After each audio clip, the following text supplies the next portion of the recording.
What's going on, everybody? Welcome to the show. Another Friday, another episode of Why Are We Bullish? Got an awesome panel. I hope everybody's having a good week. Definitely a bullish week. Wild to see Bitcoin over 100K for the first time in history. Pretty epic moment. So very excited. It's going to be a good time. Good time today. Of course, this is live. Anything can happen. So I defer to my friend Bill here. We'll do it live. Okay. We'll do it live. Fuck it. Do it live. I'll write it and we'll do it live. Thing sucks. Now, if you have not already, like, subscribe, share, all those things, they really do help a ton getting this content in front of more eyeballs. I am Ben of the BTC Sessions. This is your daily session.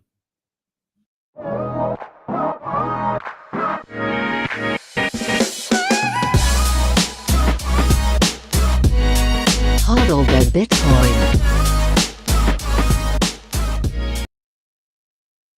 Now, before we bring in our guests, let's take a quick look at where we are in the market right now. I am pulling up timechaincalendar.com. We are currently sitting at $100,696 per coin. A single US dollar will now grab you less than 1,000 sats, 993 sats at the moment.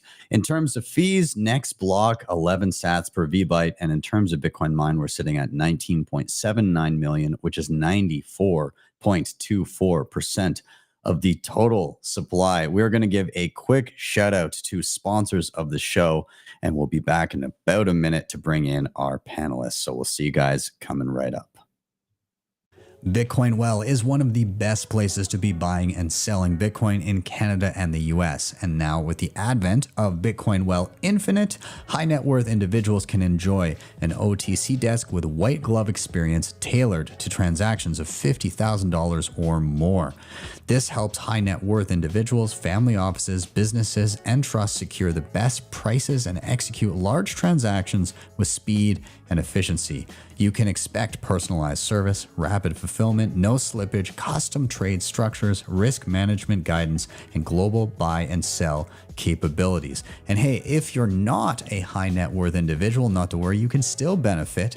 If you sign up and you refer people through your personalized link, any fees paid on their first purchases will earn you 21% of those fees. So you can check them out today. There's a link down below to sign up, or you can simply scan the QR code on the screen. Bitcoin Well, check them out today. CoinKite.com has some of the best hardware on the market today to secure your Bitcoin. The Cold Card Q is an absolute powerhouse and is my daily driver. And on top of this, they have plenty of other goodies, including the Mark IV, the Tap Signer, Open Dimes, the Block Clock, and much more. If you head over to their website, make sure you use code BTC Sessions at checkout to get a nice discount. Links are in the show notes down below. All right, we are back in. I'll leave a little QR code there for CoinKite if you like. That'll give you a discount there if you're looking to stack some Cold Card Qs for the holiday season. Great stocking stuffers, but I digress. I'll leave that there while we do our round of intros and get our guests in. So I want to welcome to the stage all together Adrian, Beau, and Flo. Thank you guys so much for being here and coming to get bullish on a Friday evening. Let's do a quick round of intros for anybody unfamiliar. Adrian, I'm going to toss it to you first. Give yourself a little intro. Who are you? What do you do? Awesome. Thank you. Stoked to be here. You and I met in Costa Rica, poolside, thanks to Pablo. And if you're in the Bitcoin or Nostr space, you know who Pablo is. And it was just, the world was a little topsy-turvy, and it still is, but it was kind of cool to connect with the families and just, you know, have a barbecue and throw them in the pool. And thanks to that same individual, Pablo, who orange pilled me, I've been on a mission to write a novel, a BTC-inspired novel for women and girls who I'm trying to orange pill with a story as opposed to the thing Bitcoin itself. And yeah, I'm excited to finally say that I'm done the thing, or pretty damn close to done the thing. I'm giving it to somebody else because I can't take it to the end zone, and I'm just stoked to be here. Hell yeah, man. Well, it's good to see you. And we were saying before we started the show, I met you at a very interesting time because it was in the midst of the Canadian trucker protest. And, myself and my family had already planned a trip down to Costa Rica. And when I got there, I met up with you and another individual, both Canadian expats that escaped the ice wall. But it was a very interesting time because I actually didn't know if I was going to be able to get on a plane to get down there because that's when everything was hitting the fan. There was papers, right? Like, yeah, there were lawsuits going on. There were it was the middle of all of the crackdowns, and I was kind of very directly involved in a lot of that. So yeah, you met me at one of the craziest times in my life, I will say. Credit to you, it didn't feel like that. You were cool as a cucumber. We were just hanging out. That's a Pura Vida vibe for you. Yeah, it was all hidden, pushed deep below. It was the I'm okay Wojak face, I think, what's going on there. Yeah. Awesome. Well, let's toss it to Beau. Dude, good to have you on the show. Give yourself an intro. Who are you? What do you do? Appreciate you, Ben. Hey, everybody. I'm Beau Turner, the CEO of Abundant Minds, and I started out in real estate development and built and managed a portfolio of rental properties across the southeast of the U.S. And everything changed for me when I saw the potential of Bitcoin and Bitcoin mining years after being first exposed to it, and really fell down the rabbit hole of mining being the key to our abundant energy future. So I started selling off all my real estate in 2021 when I moved to Oregon. And as of this year, sold my last property to be 100% Bitcoin and Bitcoin mining allocated. And after I had an initial expensive experience with a bad co-location host to the tune of about $500,000, I used my engineering background to build what I wished existed when I was getting into mining. And so now super proud to offer people that service through Abundant Minds, where we do truly passive Bitcoin mining for investors. And we base all our operations here in the Pacific Northwest on hydropower. In my opinion, the greatest place in the world to mine. Hell yeah. Well, that's awesome, man. I love hearing about self-made individuals. Bitcoin seems to do something interesting to people. So welcome. We're going to toss it one more time down the line to Flo. Flo, good to see you. Thank you for rejoining the show. And for those unfamiliar, let people know who you are and what you do. Hey, thank you so much for having me. I'm Flo Montoya. I'm an artist. I'm a classically trained artist, and since 2020, I started doing Bitcoin art, and I haven't stopped since.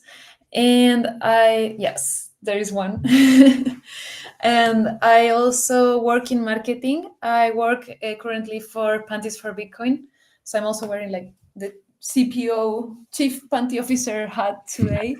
And yeah, I'm bullish. No, kidding. I'm just super happy to be here and to talk and to learn more about what you guys are doing.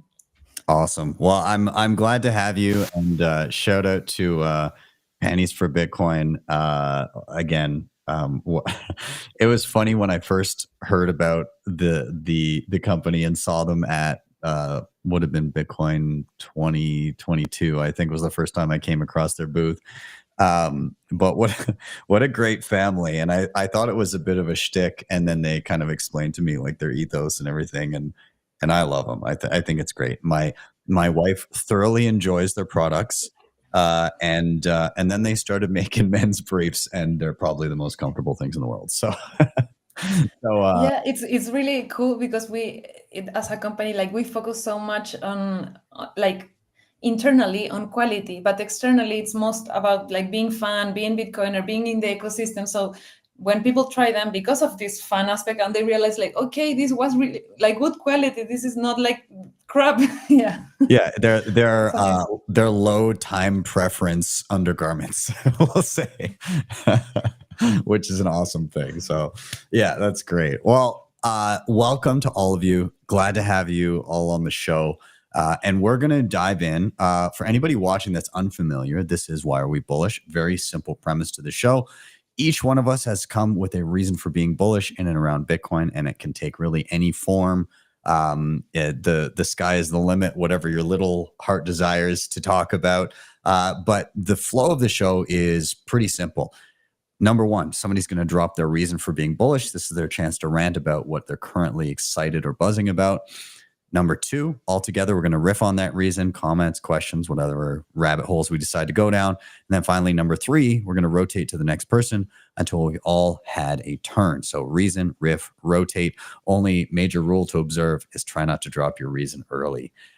So with that, I'm going to dive in. I'm going to get started with my reason for being bullish, and then we'll continue on from there. So I'm going to bring up an article from earlier this year just to kind of give some context here. So earlier this year, the Human Rights Foundation launched a quarterly webinar to help nonprofits integrate Bitcoin. And I have been involved in this webinar, helping present and educate human rights defenders, political dissidents, journalists in places where free speech is either non-existent or under attack. And so we've been educating them about using Bitcoin as a tool in their tool belt to fight back against tyranny. And so we've hosted a number of these, and we've had increasing attendance over time. And it's gotten to the point where, we're going through bare bones basics where, here's a wallet, here's a few tools that you might want to use. Here's how to accept Bitcoin donations and some basics about how to transact.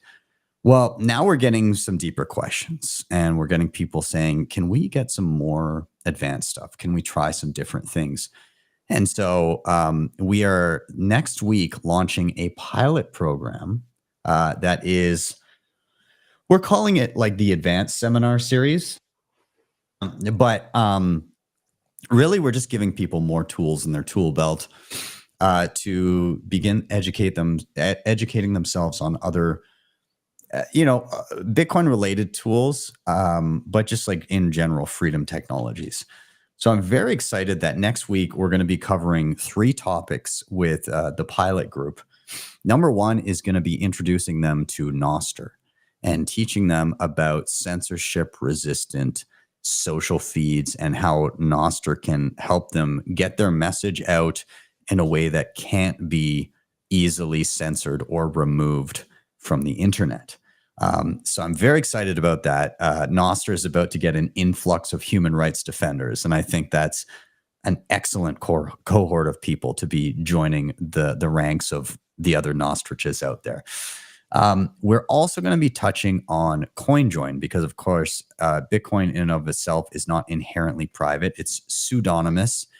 And so while your identity may not be explicitly attached to your coins, through your interactions with the network, you can be attached to specific coins. So we're going to show and teach about how CoinJoin can help reduce the links between you and the coins that you control and what you do with them, which of course is very, very important in the realm of human rights.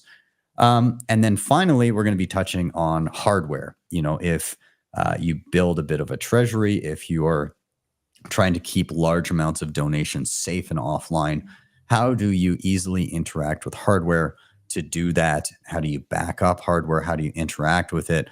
What tools are at your disposal to do these things? And so, that's what we're going to be covering: Nostr, CoinJoin, and hardware.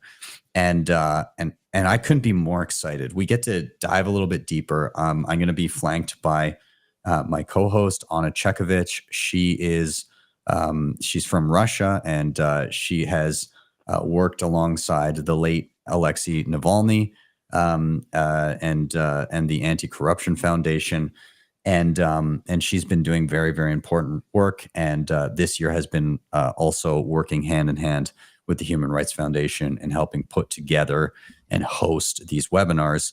And she's just a fantastic asset to the Human Rights Foundation, and is doing incredible work. Also, Alex Lee and CK that have been helping out with all this stuff. And of course, Alex Gladstein for spearheading the whole thing and making it all possible. I think this is bullish as hell.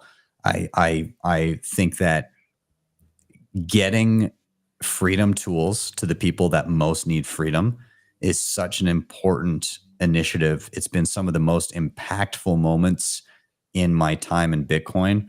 And yeah, I'm particularly excited in around the Nostr angle. I think this could be turning a whole new page for Nostr. Sorry, I'm still getting over a cough that my children have brought home from school. But yeah, very excited around this initiative. Very excited to get rolling with it next week, and very excited to report back soon about how it's all gone. So I'm going to open it up to you guys. If you have comments, questions, anything that you think about the initiative, have at, or whoever wants to pop in. This is definitely one of those come for the number, go up, stay for the revolution kind of things. I mean, we're all here in some sense because we think there's potential in this for a return, but really the return is the return on freedom, and love to see how this impacts far more than just the financial world. Yeah. It's easy to forget when we're in the West, and you're in a country where on average the financial infrastructure more or less works for you. Apart from being able to reliably just save in the money that you earn. It's easy to forget that there's whole swaths of the world that just can't even transact, and that regularly get, bank accounts shut down if they can even get one, and are just facing financial censorship day in, day out. This offers up something for them, and again, it's we don't really see that covered in the Western media. We see a whole lot of number go up covered, which is a lot of fun too. But yeah, glad to see that we're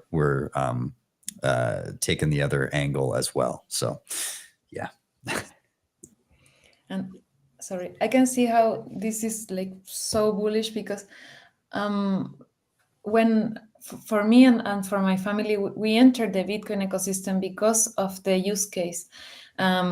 You are, of course, very incentivized because number go up, but for us it was like, how do we bring back home the money? Because my dad was working for a German company, and we started having problems with the banking, and some bank kicked him out. The bank he was using for 20 years, he said, like, we don't want you anymore, stuff like that. And we have been facing stuff like this. And yeah, that's really tiny when you compare it with what other people are struggling with.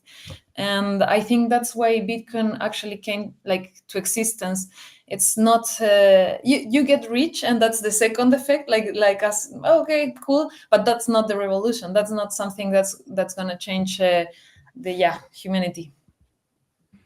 So this painting back here, my dad painted this.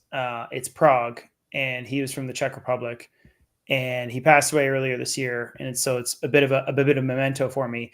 But what inspires me about the Czech people is they had a velvet revolution, right? They had the shackles of, the Eastern Bloc telling them how to live their lives with all the authoritarianism and Marxism.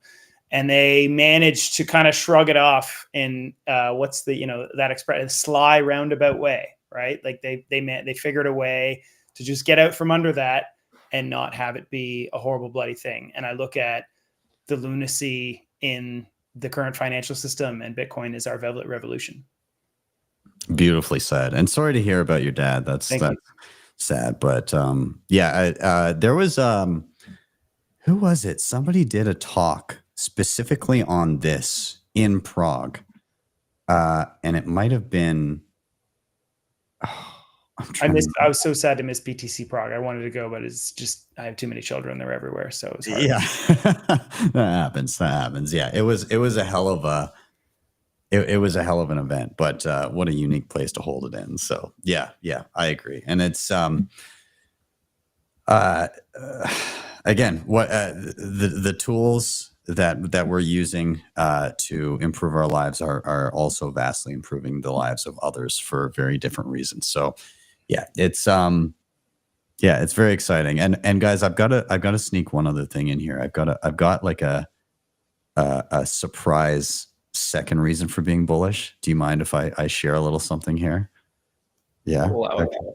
Okay. All right. So On December 20th, so 2 weeks from today, I've got my 4th annual Christmas special going on. And so it's an aggregation of a bunch of different guests. And the way it works is I've got effectively panels like this, but in 30-minute segments that run for hours and hours. It's a marathon. It's going to be like a 5 or 6 hour show. It always is. And every year I get this guy. His name is Rusty, and he's in the comments right now.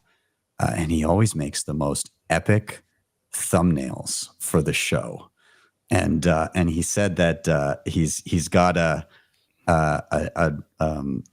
he's got the thumbnail going. He said he might add in a few other guests as well as time goes on.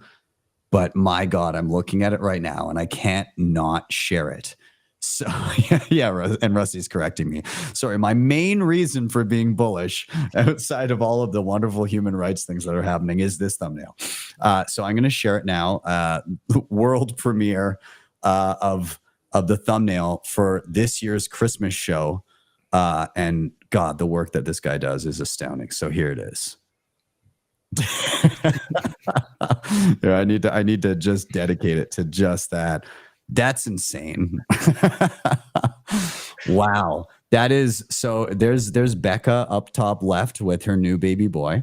There's American HODL on his tiny little bike with yellow in the basket. There's Jeff Booth. I see Larry Lepard. There's Mike Germano.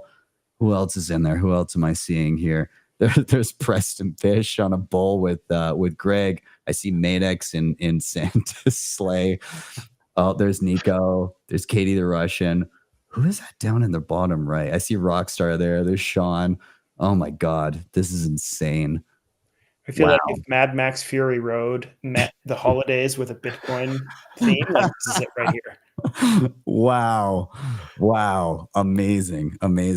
Rusty, you got to tell me who's, oh, that's Tatum. Oh my God, it's Tatum. That's hilarious. Okay, wait, who's this back here? I don't know who that is. I can't. Can I zoom? I feel like I can zoom. Who is that? I can't tell who that is. Sometimes they get away from me, but wow, what an incredible! I'm going to be finding Easter eggs from now until next year. I think I have my other ones up on the. I have my other ones up, like literally blown up poster size around my office, and they're insane. So who is the guy? Yeah, that is my question. There was like a guy creeping above the sign there. Above the sign. Oh, that's Sean Harris when he had a flat top and he was still playing basketball. He's one of the meme factory. Wow, that's epic. So awesome. So anyways, that's okay. Oh, Harry Suddick. That's who was the mustached guy that I zoomed in on. Okay, awesome. All right. Well, I'm gonna leave that bullishness there. Rusty, you do incredible work. Everybody should follow World of Rusty over on X, and he's also on Nostr. You should give him a follow. And he'll be at the after party of the show too. So make sure you guys tune in for that. But we're going to do a rotation here. So Adrian, I'm going to be coming to you next. We're going to take like a 20-second break, give a shout out to one of our sponsors, and then we'll be right back in. So we'll see you guys in about 20 seconds. Sounds good. DEBIFI.com allows you to borrow against your Bitcoin in a non-custodial way. Collateral is held in a 3 of 4 distributed multisig with trusted parties. It provides institutional liquidity providers, loan periods of up to 5 years with flexible conditions and the best rates. And best of all, no rehypothecation of your funds. If you want to check them out today, head over to debify.com or hit the link in the show notes down below. All right, we are back in. And we're on to our next reason for being bullish. So Adrian, I'm going to toss it to you. I'll cue you up with the same question everybody gets. Why are you bullish? This is when I'm telling you there's no more smoke and mirrors. Perfect. Okay. Yeah, no, I'm bullish because Bitcoin taught me low time preference. I did not have a good conception of low time preference before getting orange pilled. And Bitcoin inspired me to write my first novel, which is something I've always wanted to do, but didn't have the low time preference to get done. And my journey hodling, I started in 2018, and then really Pablo got me in 2020. And so I've been through those ups and downs, and hodl for dear life. And writing a book was that exact experience. It's like there were so many ups when it's felt amazing, like I've achieved such a thing, and so many just depressing lows, and it comes by the day. And it's just, I'm grateful to Bitcoin for having taught me that you just, you lower your time preference, you see it through, you build value over time in hard money, and, number go up, and, world change. And it's just this amazing poetry that I don't even know how to explain. So, yeah, that's why I'm bullish. That's awesome. And I mean, I feel like it, we get low time preference in terms of our fiscal decisions, but it gradually extends beyond that, right? Like it's not just like, oh, do I want to spend this now or delay gratification and, be able to purchase more in the future, but it starts to get into your decisions in and around health, in and around how you interact with your close relationships, your family, your spouse, your close friends. I mean, would you say it kind of retools your brain in general? I am so much better a human being having discovered Bitcoin than I was before. Not because of number go up, because of all the rest of the things that you said. Just like, no, I'm not going to have that drink today because I'm on this health kick that I want for 3 months from now or whatever. Or, I'm going to, there's innumerable examples, but you nailed the big ones, right? Family and health and wealth and, and happiness. And the more you can delay gratification, the richer that you are. And it's been my experience, again, thanks to Bitcoin, and to see number blast past 100,000. And then a whole bunch of people be like, it's never going to go under 100,000 again. And for it to dip down again, but then smash back up the same day, it's just like, this is validating as fuck. Yeah, absolutely. I'm curious to get Flo and Beau to weigh in here on just general low time preference changes that they've seen in themselves and others around them since being in Bitcoin. Well, before that, I mean, Adrian, writing a book is no small feat, and it takes a lot of energy. And I'm curious, from your perspective, what do you think was the reason or the why that made it compelling enough to actually start writing it, and who did you write it for? You're coming right for my feels, Beau, and I'm going to give them to you. The novel started as a fairy tale or bedtime story I told my daughters, and it was about a girl and her horse Rusty and some magic stuff that happens. And then around the time I met Ben, and I was, the world turned upside down, and I was living in Costa Rica, and it was a really cool headspace to be in.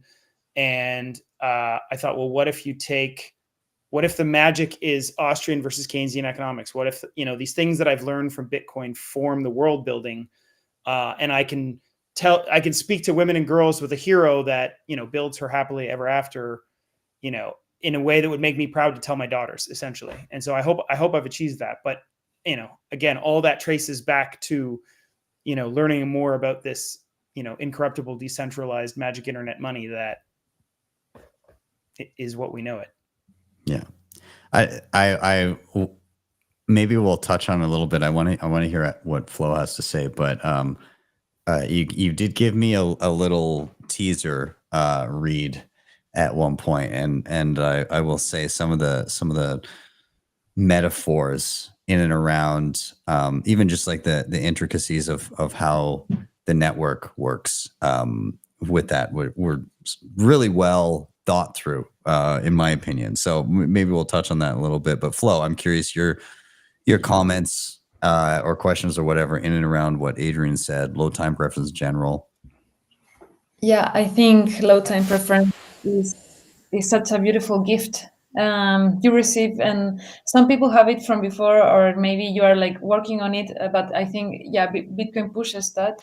And from my perspective, I see, and I can't wait to see more beauty coming into the world, because I think beauty is a thing of a low time preference. I was listening to a podcast the other day talking about like fiat architecture and all of that, and it's like you don't pursue beauty, you have to live into that state. You have to, it has to be like your water when you're a fish, and of course you will create something beautiful, even at times when people had no degrees. They weren't architects, they were just building for practical reasons. And then it's something, because you're thinking of that long time, you're thinking of things that are going to last. So yeah. It's like, look at the art of the masters, right? They sculpted these beautiful things or painted these beautiful paintings that last forever. And then you look at Seyfedien taught me about fiat art. You see what, he's pointing out, I don't know, I drew a square on a wall and it's $3 million because a bunch of academic critics tell you that it's modern art. What are we doing? No. Yeah.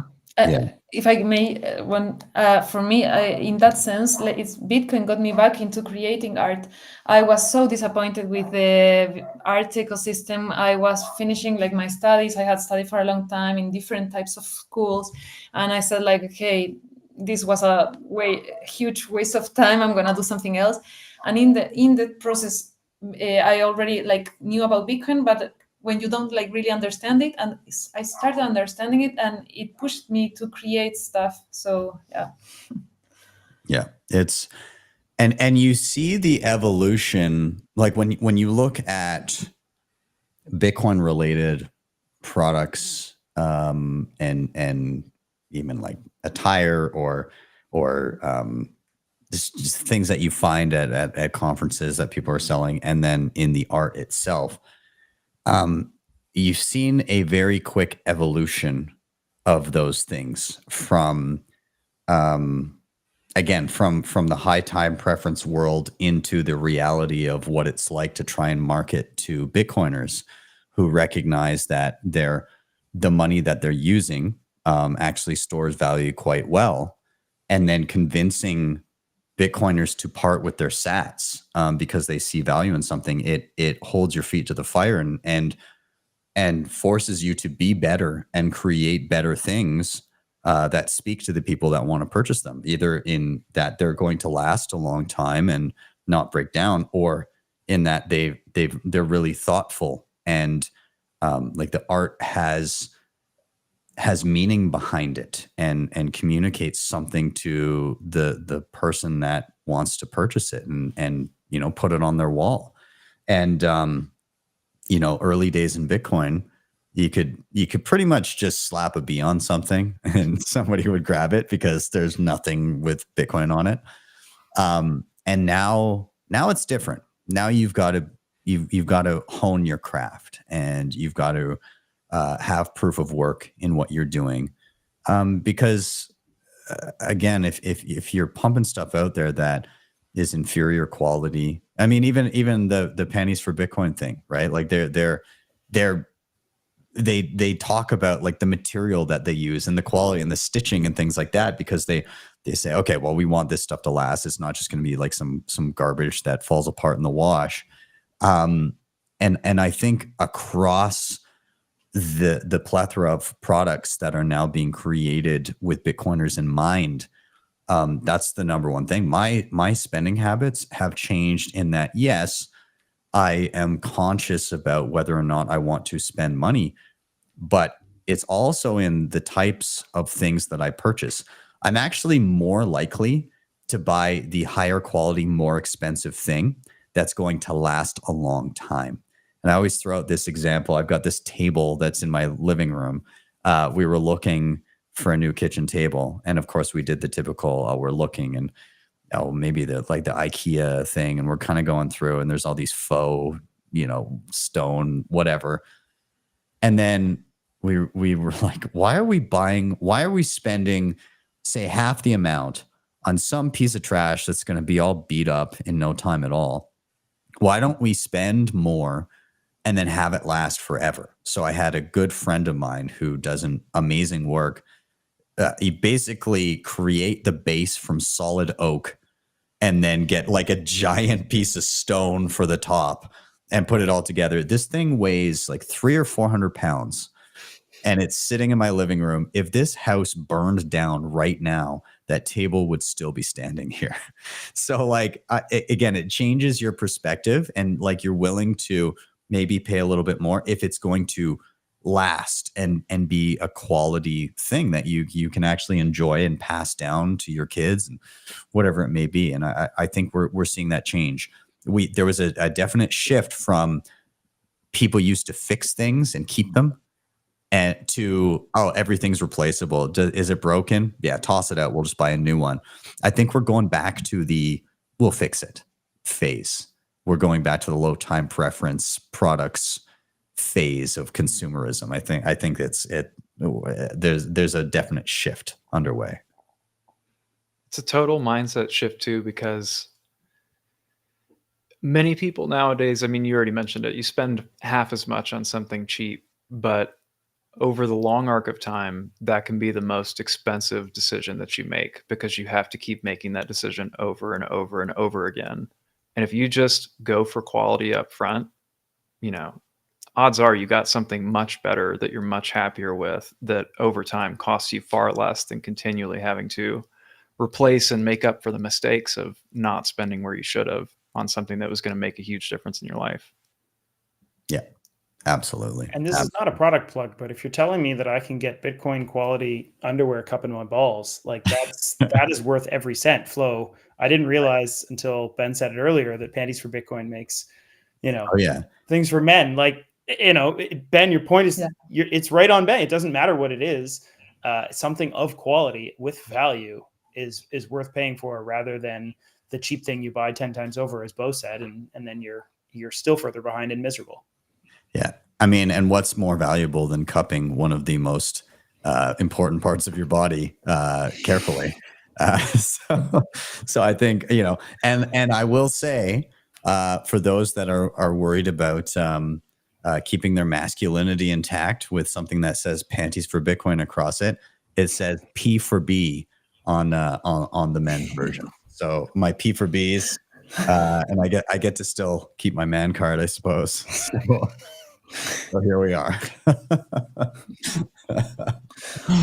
Yes. So grab yourself a pair of P for B's, gentlemen. It's the only manly choice.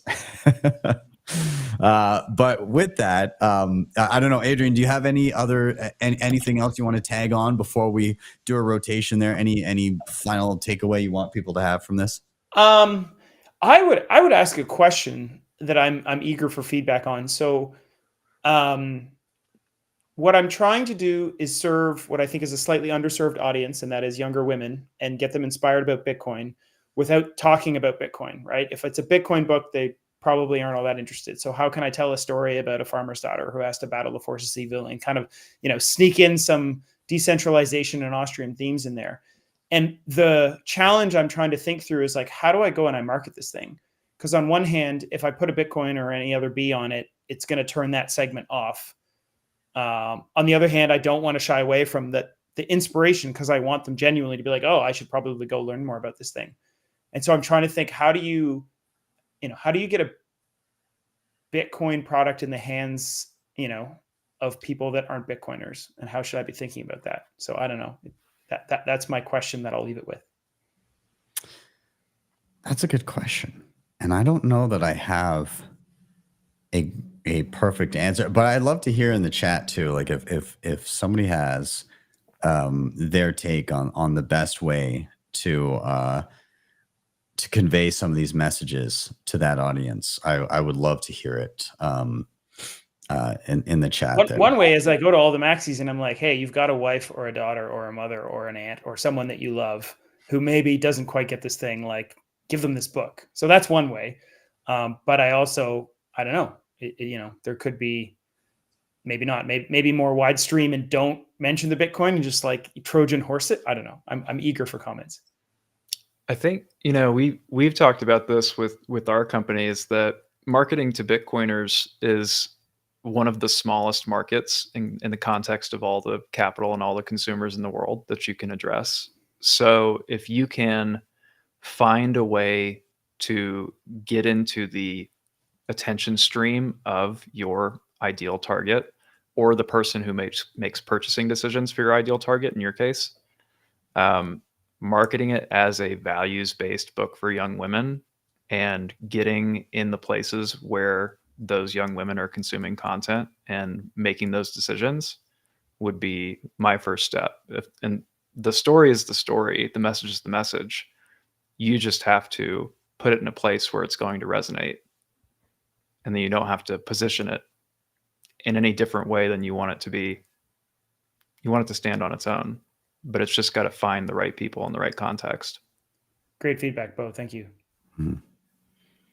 Hey Flo, if you want to send me that that link in the private chat, I'll put it as a QR code up on the screen. The YouTube chat will block it by default because scammers often will drop links in there, so it'll just assume that it's something malicious. But if you send it to me in the private chat, I'll put a QR code up for people. Okay, let's see.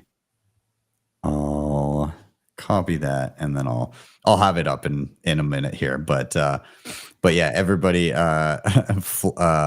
Flo's got a link there, and then I'll put this together in a moment. But Ben, I think you said after we order them, we model them, and then Flo votes on the winner. Right? Yeah, is that part of? Or am I getting my? I'm getting my podcast mixed up. I've got a digital runway set up, and we'll be on that momentarily. So yeah, absolutely, that's going to happen. So yeah, we'll have that up in no time at all. Is that digital? I love this code that they have for it. So I'll put that together for you in a moment. But we're gonna do a rotation here as well. We're gonna go to Beau as soon as we get back. We're gonna do one more quick shout out to show sponsor, and then we will be back in. I'm gonna try and piece together that QR code while we're on the break. So we'll be back in about 30 seconds here. We'll see you guys in a sec. Speed is one of the fastest growing Bitcoin Lightning wallets out there. It is a fast and secure way to send and receive Bitcoin and stablecoin payments instantly. You can even swap between Bitcoin and stablecoins directly in the app. Also in the app, you can buy gift cards for all the best brands and earn rewards in the process. To download Speed, simply scan the QR code on the screen, click the links in the show notes down below, and use code btcsessions10 to get 5,000 sats for free. All right, we made it happen. We've got a QR code, and you got to use is that the correct code? Panty Sessions for 15% off. Is that right? Awesome. And also, yes. I'm seeing that you said the 5 first people to get it will also get a pin for free. Oh, one of the panties for Bitcoin pins. Yeah. That's awesome. Those are serial pins. So we only have 210 and we'll give out 5. Nice. Awesome. I don't want to do your moderating for you, but Zeg has a good question. He said, or she said, will there be eggnog? And you let us off with, you've got eggnog. I did. I've since finished my eggnog, but there will be much nog to be had. Well said, sir.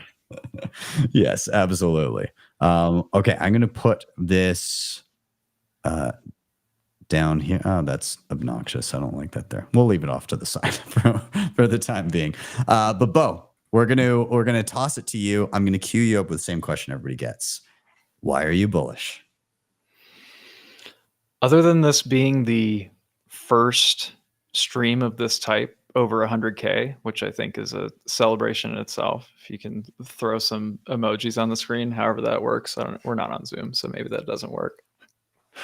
My real reason for being bullish at this point is first time in history, we've got the powers that be in the US actually on our side and supportive of what we can all do, especially as miners, to work together toward an abundant energy future and lower the cost of living for all people through energy innovation. And we're not being shut out and choke point 2.0 seems to be loosening its hold a little bit.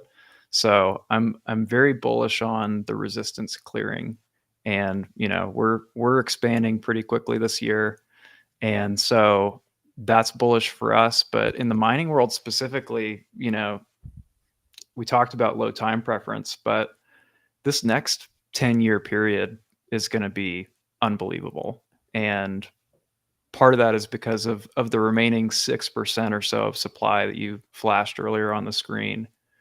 We've got 5 of that to get within a 10-year period, and then it's going to be another 100 years before we get that last 1%. So personally, laser eye focused on those few years ahead, because I'm a huge fan of the 80-20 rule, and definitely believe that 80% of your results come from 20% of the efforts. But in this case, we've got the 98-2 rule, where in a 10th of the period of time, we get 5x the rewards.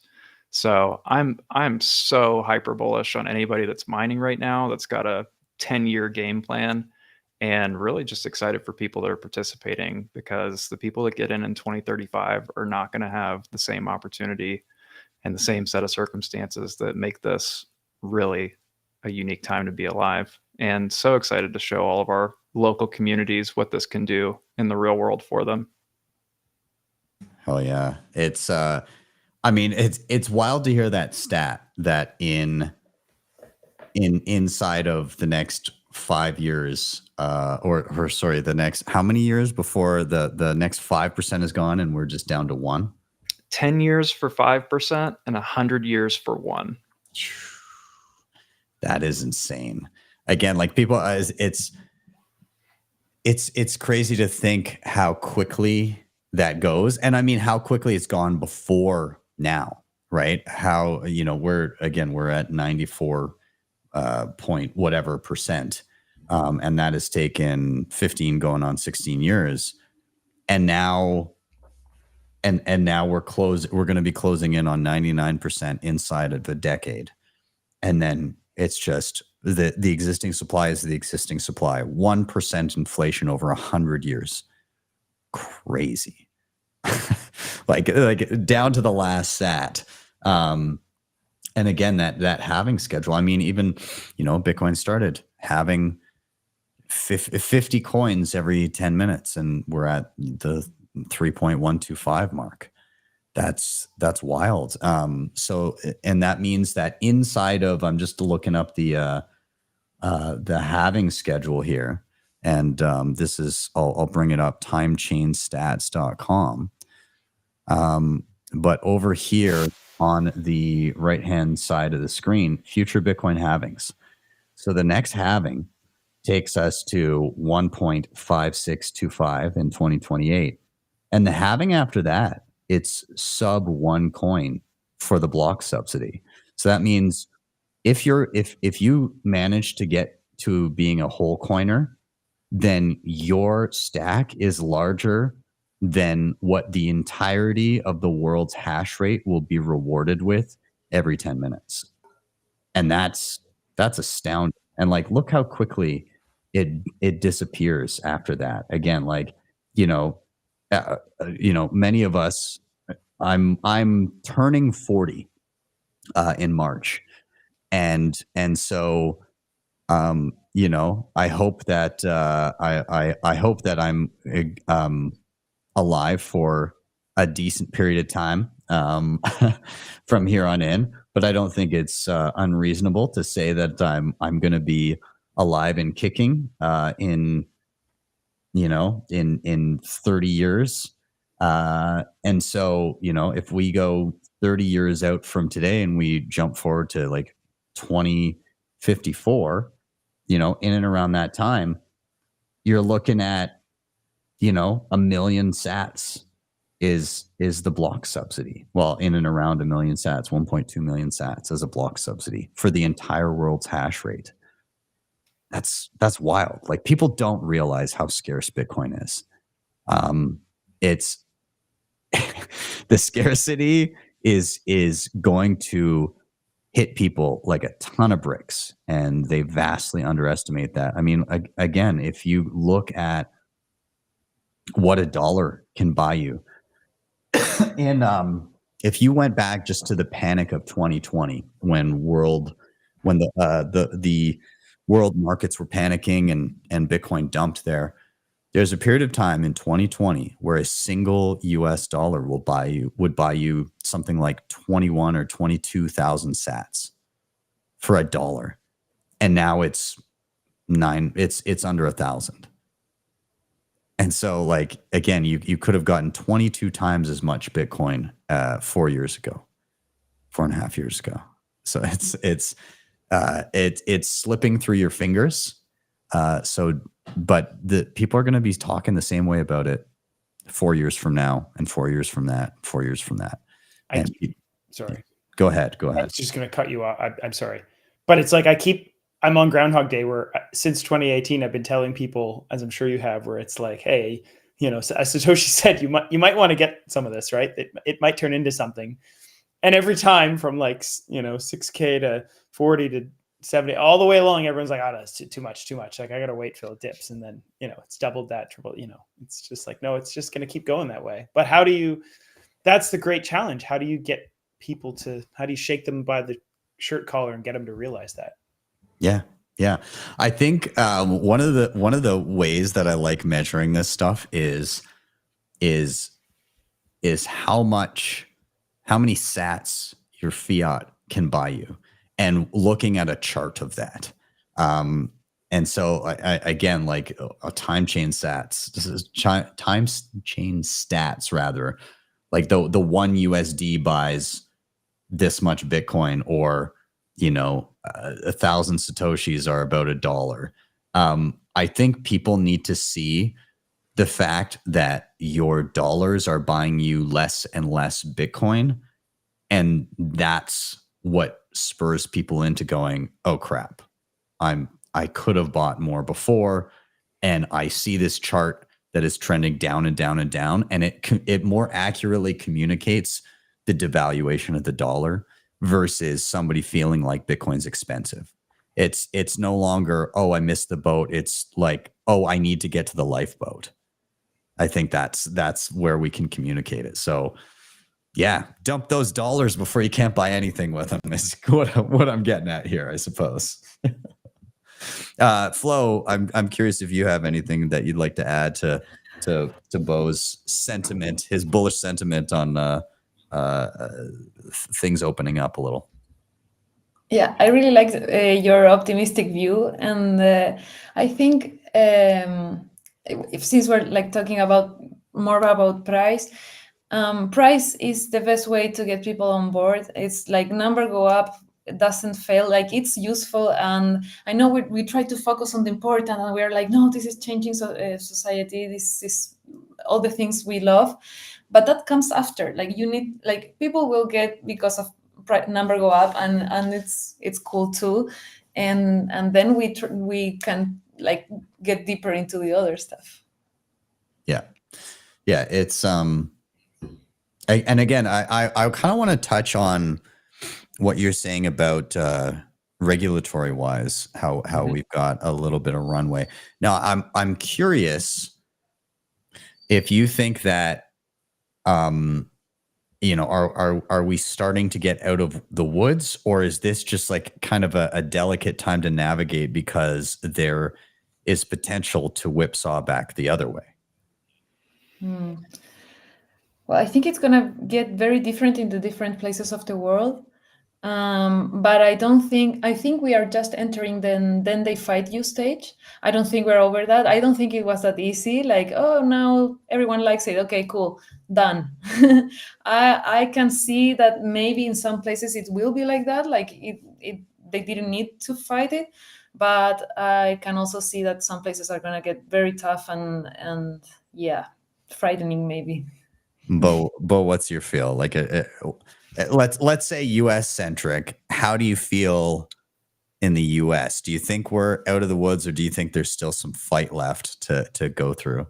So you're contextualizing it right. Where when we're talking about national in the U.S., which I consider one of the most important battlegrounds for this, I think we are exiting the woods. But to Flo's point, in the supranational realm, there might still be quite a bit of fight left. There's some, unelected entities that have their fingers going through quite a few different, quote, independent nations that are going to be very resistant still to what this means. But in my opinion, there's so many ways to take this, but I think the tides have turned in the US, and that's very important. And even though we don't want any threat to decentralization, the fact that Orange Man is talking about mining all of the Bitcoin in the USA is at least a move in the right direction, and that we're going to have so much energy that we get tired of having so much energy, are more positive than they are negative to me. Yeah. And it's almost like that is the place that needs to turn in order for us to have a really strong fighting chance on the global stage. Well, and when somebody like Trump says we want all the Bitcoin mined in our country, that doesn't mean that the rest of the world rolls over and is like, oh, I guess they're going to mine all the Bitcoin. What does that do? It causes a feeding frenzy. It's like, no, we want to mine some of the Bitcoin. No, we want to mine some of the Bitcoin. And you get a global hash war, right? You get people seeking out the cheapest, most efficient methods of securing resources, of securing energy, and then utilizing that in a way where they can, be profitable miners. And I mean, that in and of itself is incredibly bullish. The one angle that I'm curious about, and well, there's no real way to answer this, but I'm curious if this administration, we've gone from a previous administration that was pretty outwardly antagonistic to one that is just like opening the floodgates. Like, yeah, have at her. Gensler's out. We're just gonna whatever. But I mean, we also are getting with that like mega coin and whatever world, whatever it was. I don't know. My point being, I prefer this to us arresting and jailing devs. But we're also going to have a lot of a mess to navigate in that we've got most of the world that is fully unfamiliar with this stuff. And we're about to have a shitcoin extravaganza like we've never seen. And we're about to see a bunch of people get rug pulled and, the usual things that happen in bull runs when scammers take advantage of unsuspecting newcomers. So it's kind of on us to be the educators in the room and help people navigate that. I prefer that people be able to learn and make their own mistakes, because touching the stove is an effective teacher. My one worry, and the thing that I hope doesn't happen, is that I hope that near the end of this presidential term, that there's not some sort of massive blow up or some crazy thing that happens that is then used as an impetus to enact like really draconian crackdowns. And so I hope we don't see some sort of a whipsaw like that. I wouldn't put it past a future administration to do that if the timing worked out right. But hey, we've got, I think we've got a 4-year runway to build out tools and make them resistant to even that. So, yeah, I hope nobody hears that as me declaring victory so much as declaring opportunity. Yes. Yeah, exactly what it is. It's an opportunity to build and make ourselves more resilient. And right? the kind of sort of administrations or ideologies that would attack Bitcoin are rooted in envy. Like, we've seen many other ideologies throughout history. So I would love to think that they're going to go away. It'll never, right? And it's like, how many people can we get on the right side where it's like, oh, creating, building, and value, and all the attributes that, like they see the value of it. How can we help more people get to that point so that when inevitably the envy folks come marching. They're just drowned out by everyone. Like, no, sorry, we're too rich to talk to you. Yeah. We'll cross our fingers for it. Yeah, I do think that more and more tools are being built in a way that that is difficult to shut down. Again, like with the privacy stuff earlier this year, it wasn't a great day for Bitcoin privacy when a lot of different things have come to fruition over the past year. But in the wake of that, what did we get? Well, people building more resilient privacy tools. And so again, you get one jurisdiction banning Bitcoin mining, and miners move to more friendly jurisdictions. You get one jurisdiction slapping fees and exorbitant taxes on mining. The miners move to a place where it's more economical, right? So it's for every negative action, there's an equal and opposite positive reaction on behalf of the network and the people that are a part of it. Yeah. It's the honey badger. Yes, exactly. Yeah. Honey badger don't care. Have you guys seen the video of what is the honey badger being attacked by, like lions or something like that? They're like, don't care. Yeah, and they're just like clamping down with their jaws on him, and he's just kind of like swatting them off. And Did you see the one that he gets attacked by like a poisonous snake, and then the thing bites him, and he like kind of falls asleep, and then he wakes up and he continues to eat the snake afterwards. He doesn't care. Yeah, this is it's the perfect metaphor for Bitcoin. It's great. Well, I mean, Beau, do you have any other final thoughts in and around your topic that you wanted to get off your chest? Anything else that you wanted to touch on in regards to the I guess coming 4 years and beyond? We were talking a little bit about just the statistics of how hard it's going to be to get your arms around a whole coin if you're trading fiat for it over the next couple decades. And obviously there's people who have been in mining for years and years who think that this is just a struggle of an environment. But I always urge people, if you're trading fiat for Bitcoin, it's going to get harder and harder for you to accumulate some. If you are trading energy natively for it, it's actually a better trade, even if it looks like it's getting harder and harder, which it is, by the way, but we get harder and harder as time goes on as well. So yeah. Just like you're not late to Bitcoin, the last 5% is still a lot of money. Yeah.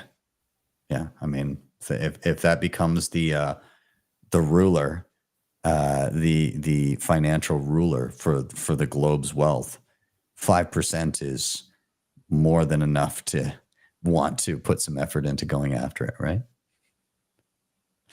Yeah.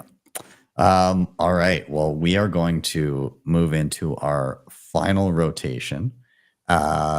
Before we do, I'm going to toss out there one final thing. I want to of course give a shout out to my team over at Bitcoin Mentor. So we have I've aggregated an awesome team of educators over there. I was doing one-on-ones this time last year, teaching people how to how to secure their stack, how to use Bitcoin wallets, hardware, multisig, run a node, even home hobbyist mining, things like that. And I got inundated, and I was just so busy that I couldn't even manage the time. And so that was the impetus to create Bitcoin Mentor. And now we've aggregated an incredible team of educators that can do one-on-ones with you. But beyond that, you guys are all the Bitcoiners that have been around for a while.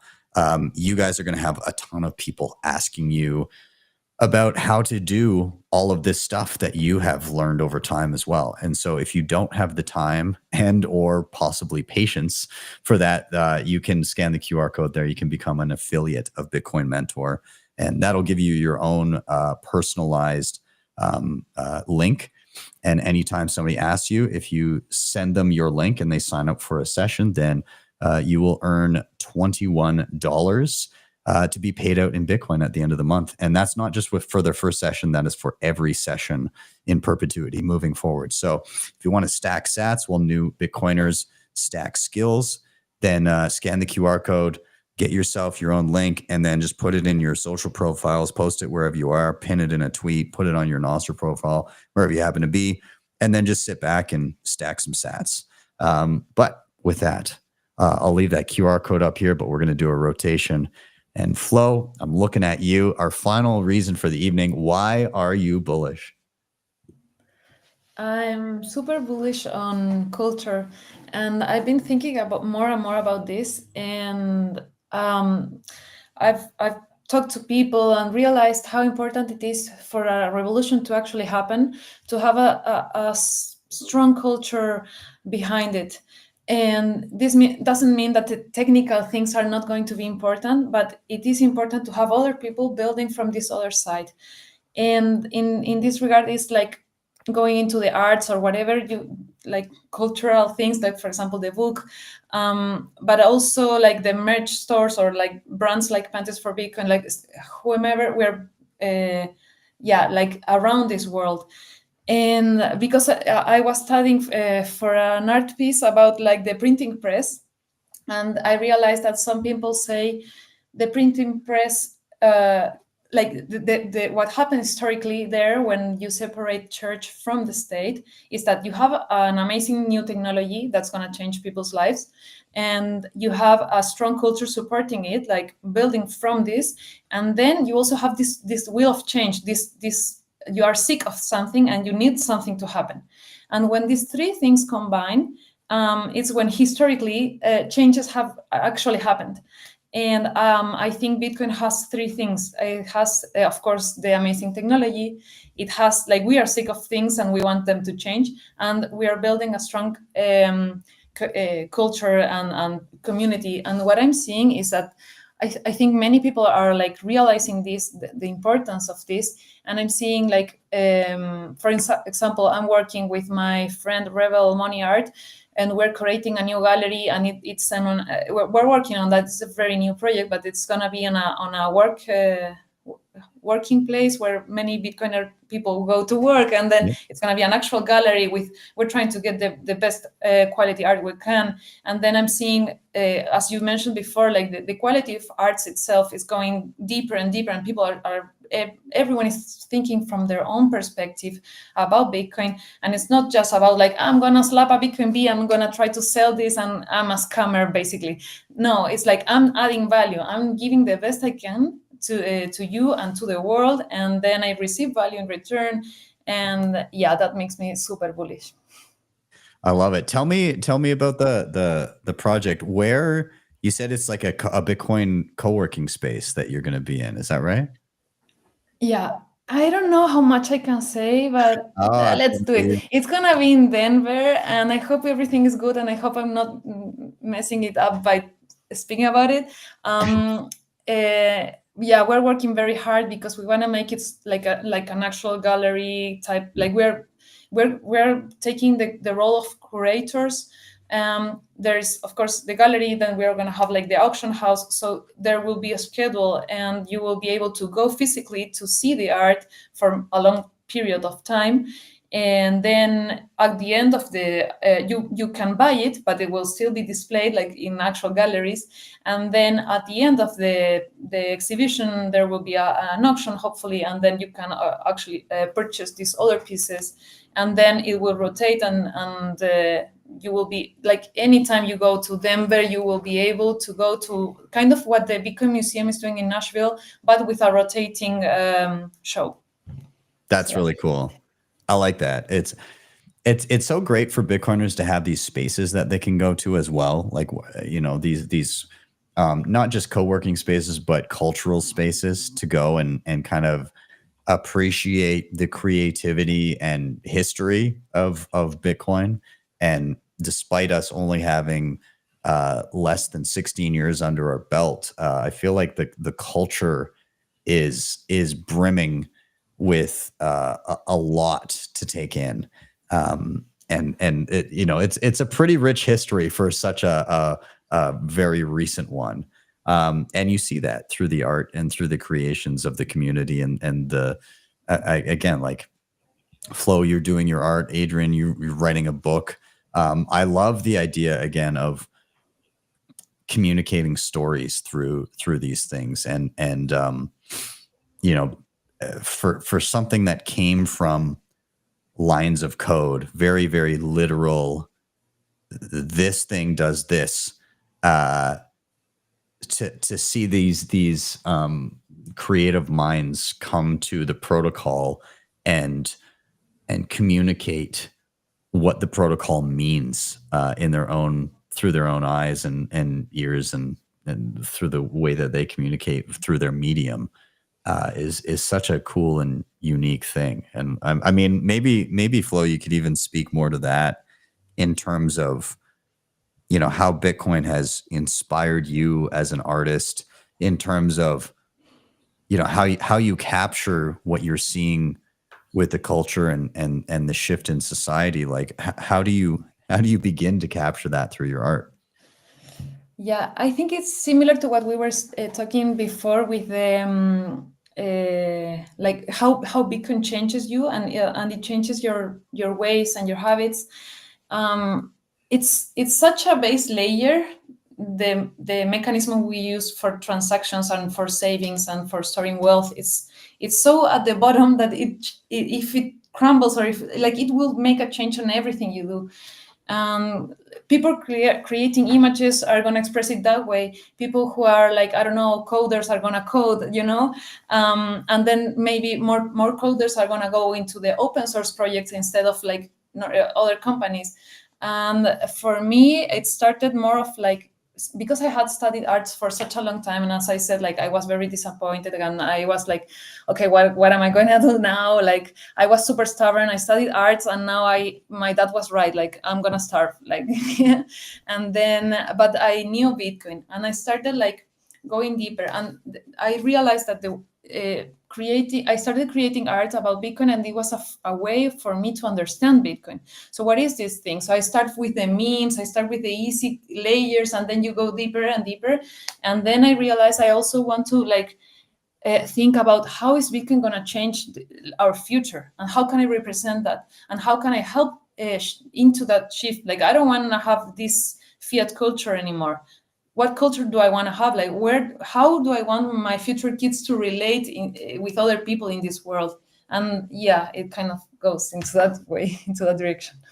That's great. I maybe want to jump to Adrian here and kind of posit the same idea. And I know we've touched on this a little bit, but like, you know, have you found it difficult kind of communicating?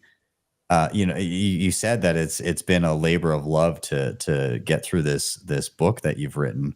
What were some of the bigger hurdles that you had in trying to communicate things effectively? Myself mostly. I think I probably wrote, and I'm told that this is nothing unique, but I think I wrote 5 books and then whittled it down to 1, right? And most writers will tell you that. So that, you know, I'm trying through metaphor and simile and theme and all these things you read about in like grade 11 English class. Like, what is the author trying to say to us without actually saying it? So I've been grasping at these different, you know, metaphors for things like decentralization versus centralization and the impact that can have, and cryptography and, you know, blockchain, and how do I take enough of that it feels true, that I'm not just completely waving a magic wand and you know, like it has to be rooted in truth, because to me Bitcoin is rooted in truth, and that's a major theme in the book.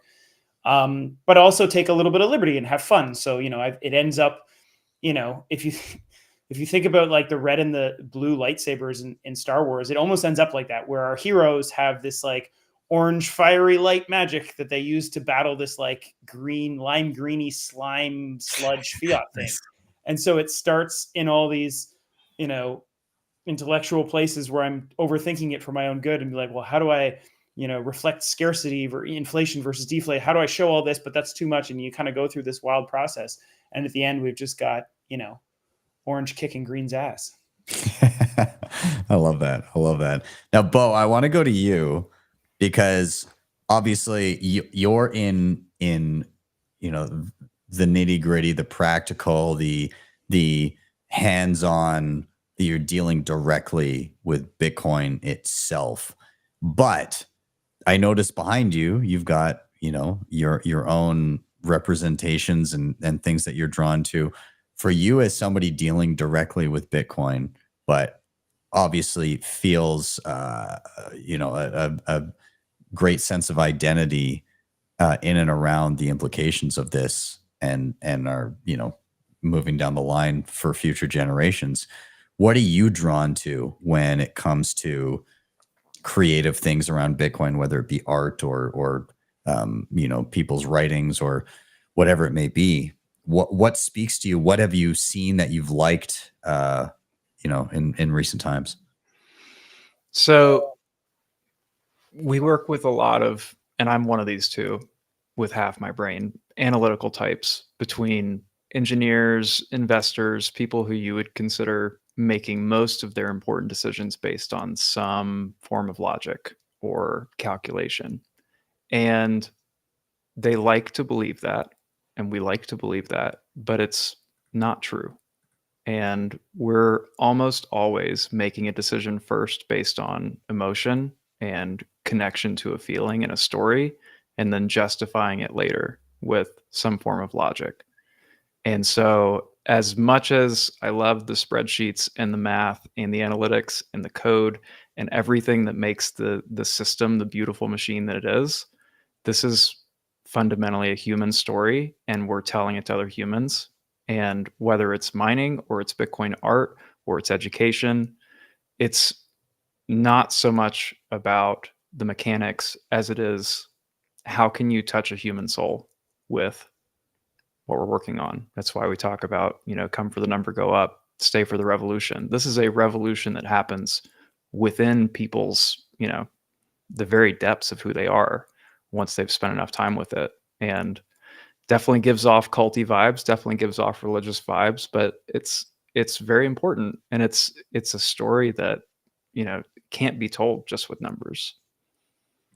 Yeah. Yeah, I agree. I found my taste in creative Bitcoin items and things that I put on my wall has shifted over time. I think, again, in line with the, I guess, jumping back to the high versus low time preference side of things.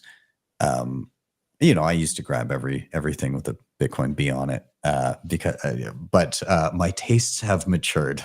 And so now I'm more likely to grab the I don't want to say OPSEC friendly because that shit's out the window for me. But more so like the thing that like if I have like perfect example. I bought a silver necklace that Madex made. He had them in Lugano, and I grabbed it because on it he put a Rubik's Cube. And this is a thing that, there's a whole story why he started to put Rubik's Cubes into all of his artwork or a lot of his pieces. But flashback to 2019, we were in Riga. We stayed in a room together, but we went with the Bull Bitcoin team, and all of us were there for the Baltic Honey Badger conference. And, back then still, very small and it's one of the, I think, the longest running Bitcoin only conference out there.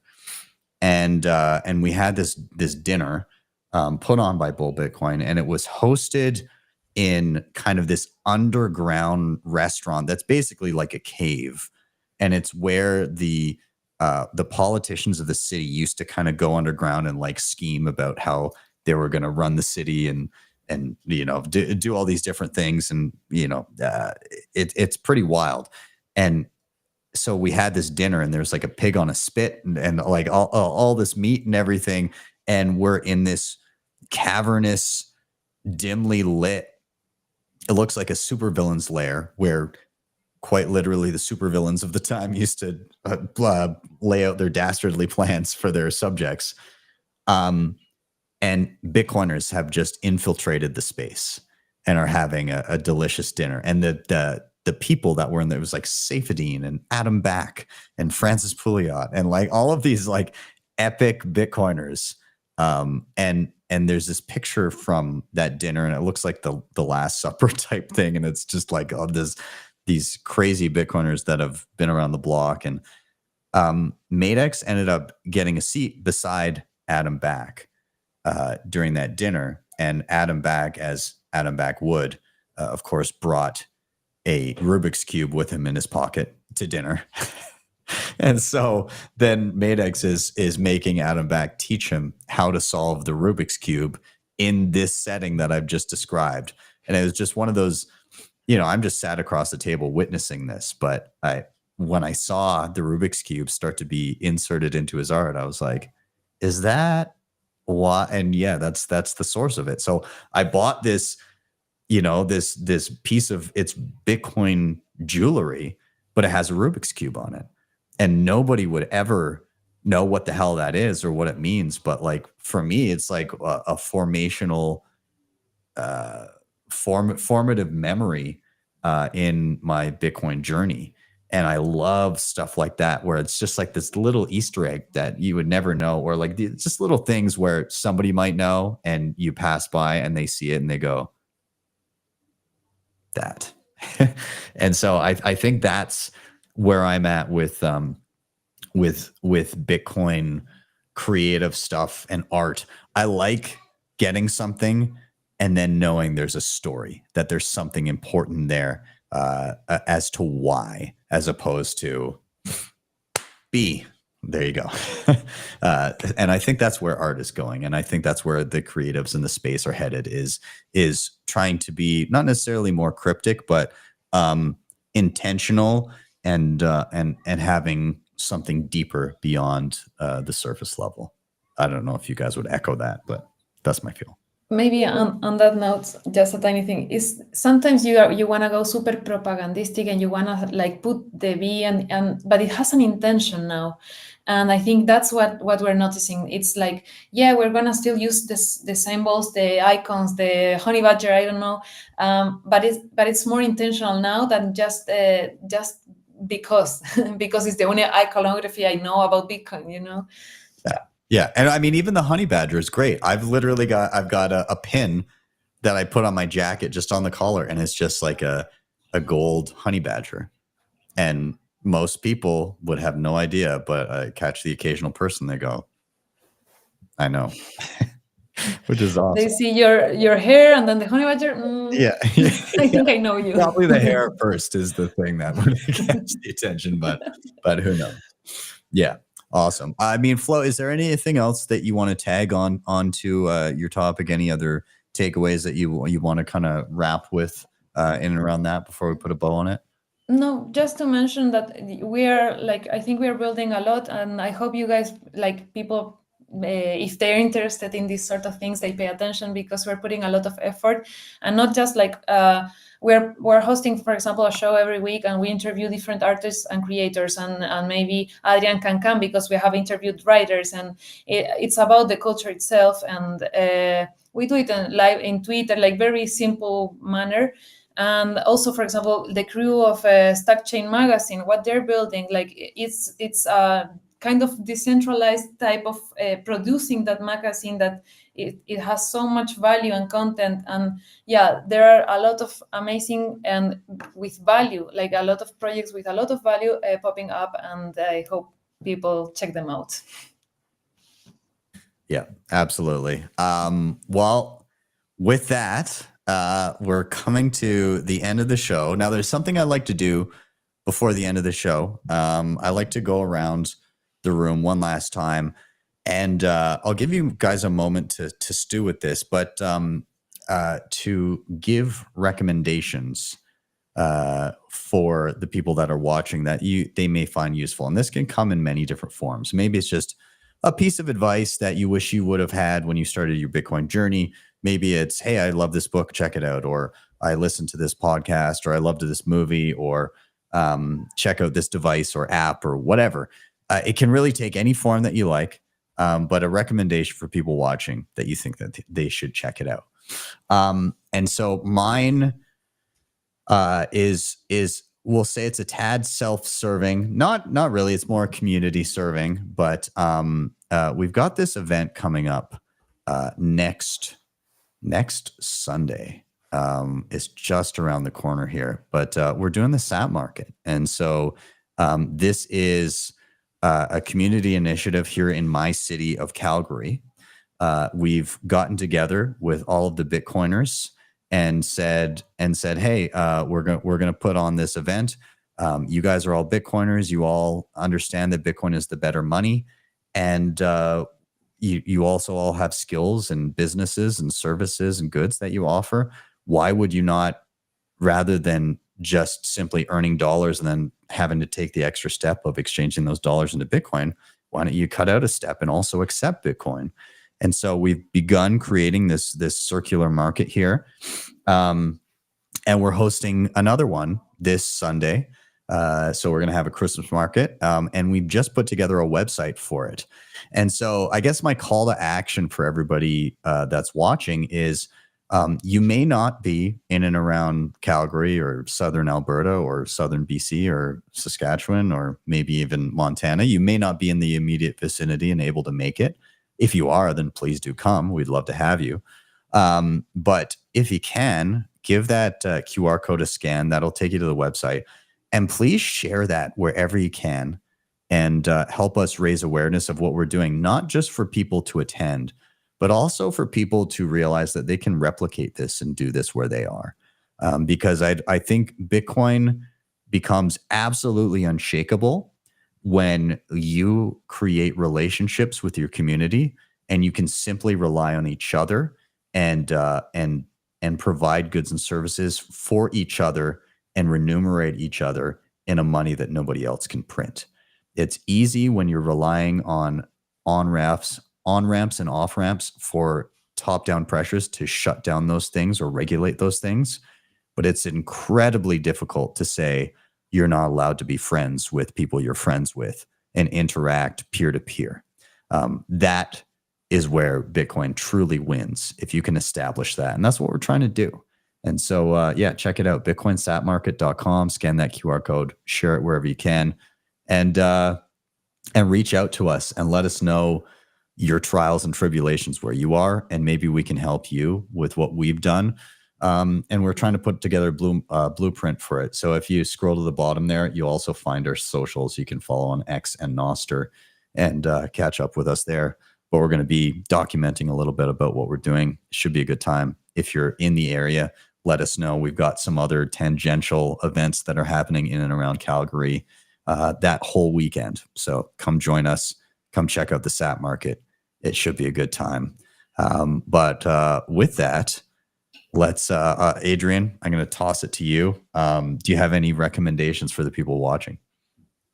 Have babies. That's a great recommendation. It's a fun thing to do too. It's great. It's the hardest thing you'll ever do, and because of that, it's the most meaningful. And with number go up, you have no excuse. Go make more Bitcoiners. It's the ultimate low time preference activity.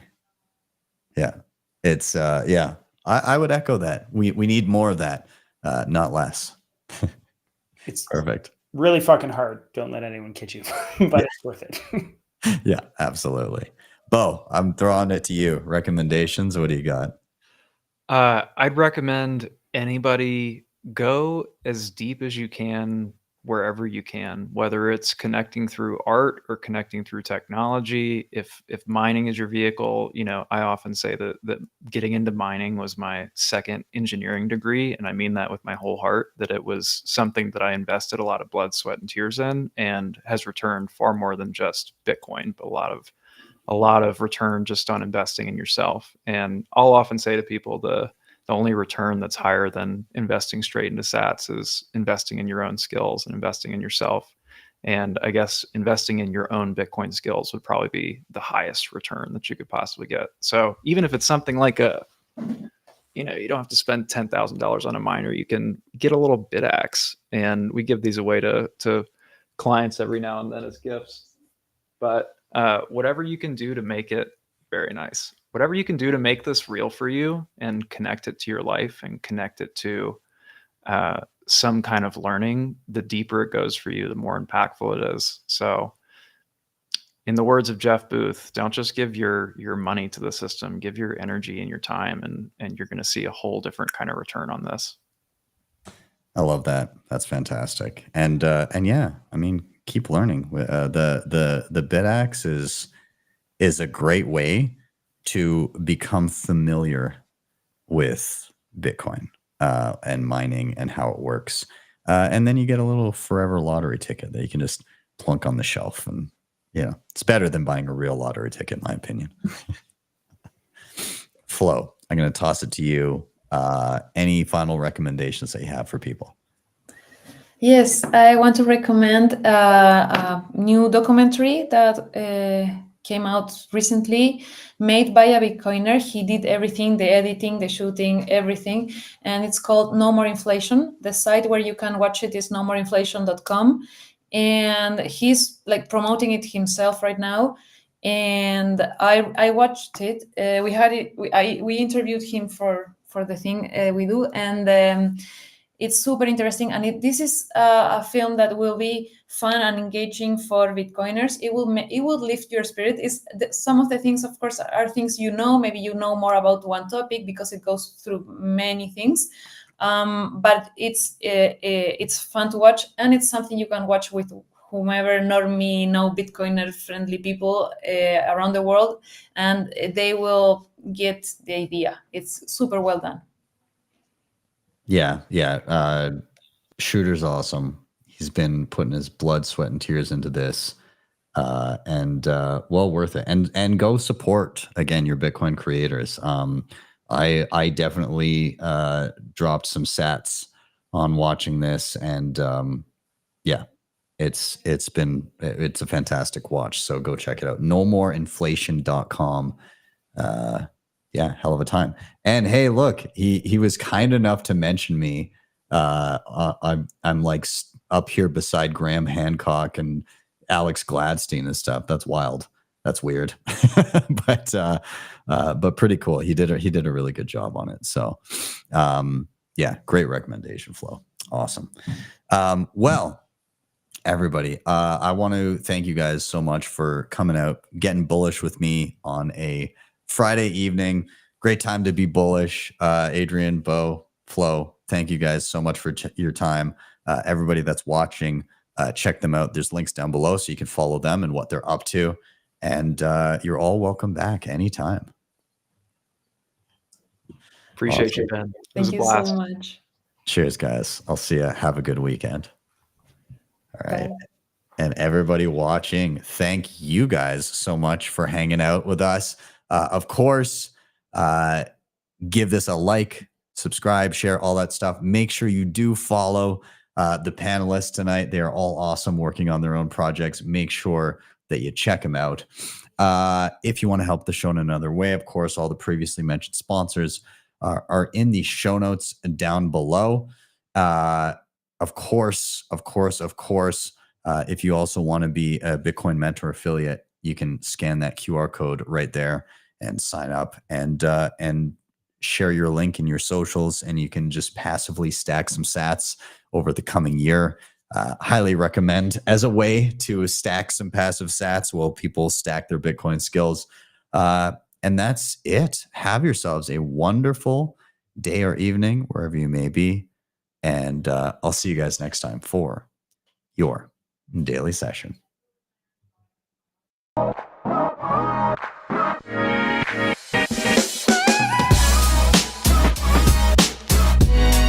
HODL the Bitcoin.